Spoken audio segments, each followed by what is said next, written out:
দ্রৌপদীর নিজেদের স্বামীদের সঙ্গে সম্পর্ক খুব অদ্ভুত ছিল।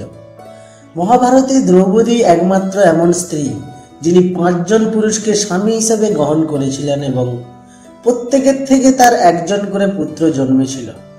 এইভাবে দ্রৌপদী যেমন শ্রীকৃষ্ণের ঘনিষ্ঠ বন্ধু ছিলেন, তেমনি তিনি তার বোনও ছিলেন। দ্রৌপদী এবং শ্রীকৃষ্ণের মধ্যে এক গভীর বন্ধুত্বও ছিল। মহাভারতে বর্ণনা আছে, দ্রৌপদীর চিরহরণের সময় শ্রীকৃষ্ণ তার রক্ষা করেছিলেন। যখন কৃষ্ণ তার আঙুল কেটে ফেলেছিলেন, তখন দ্রৌপদী নিজের শাড়ি ছিঁড়ে তার আঙুলে বেঁধে দিয়েছিলেন। এই ঘটনার পর শ্রীকৃষ্ণ দ্রৌপদীকে নিজের বোন হিসেবে মান্য করেছিলেন। এছাড়াও দ্রৌপদী শ্রীকৃষ্ণের সমধনও ছিলেন।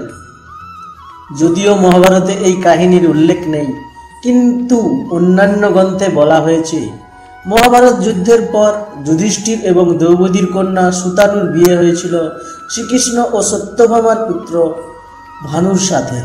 এই বিবাহের কারণে শ্রীকৃষ্ণ, দ্রৌপদী ও যুধিষ্ঠিরের সন্ধি হয়ে যান। এমনও বলা হয় যে দ্রৌপদী বেদব্যাসকে বলেছিলেন যে তার কন্যার বিষয়টি কারো কাছে তিনি প্রকাশ করবেন না। শ্রীকৃষ্ণের 8 জন স্ত্রী ছিলেন, যার মধ্যে একজনের নাম ছিল জাম্ববতী। শ্রীকৃষ্ণ এবং জাম্ববতীর পুত্রের নাম ছিল শাম্ব।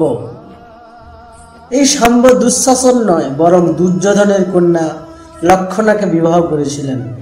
এইভাবে দুঃশাসন নয়, দুর্যোধন ও শ্রীকৃষ্ণ উভয়ই একে অপরের সমধি হয়ে যান। অন্যদিকে শ্রীকৃষ্ণের সৎ বোন সুভদ্রার বিয়ে হয়েছিল অর্জুনের সঙ্গে, তাই অর্জুন শ্রীকৃষ্ণের জ্যাঠতো ভগ্নিপতি বা জামাইবাবু হয়েছিলেন।